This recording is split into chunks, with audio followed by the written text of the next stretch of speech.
Hey, this response is for Gabrielle. Gabrielle, I thought that the app, the WebMD app, was an interesting one that you reviewed.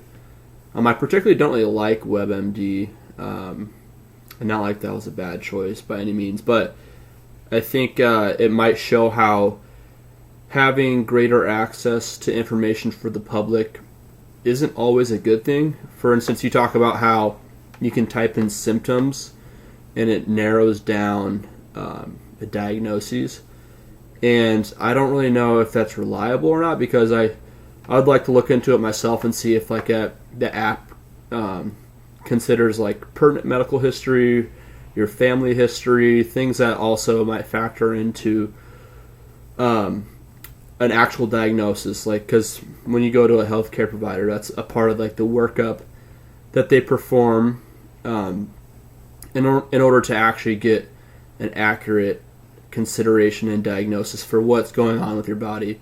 So that's kind of one thing that I think was interesting. So I'm glad that you chose to review that, because I didn't know that WebMD had their own app. I just always know if you want to self-diagnose yourself, you go to WebMD, you type in like you have something, and you're gonna come back with a big scare, like you need to go see a specialist, which 9 times out of 10 isn't always the case, because symptoms, or at least some symptoms, are pretty general, and they can not necessarily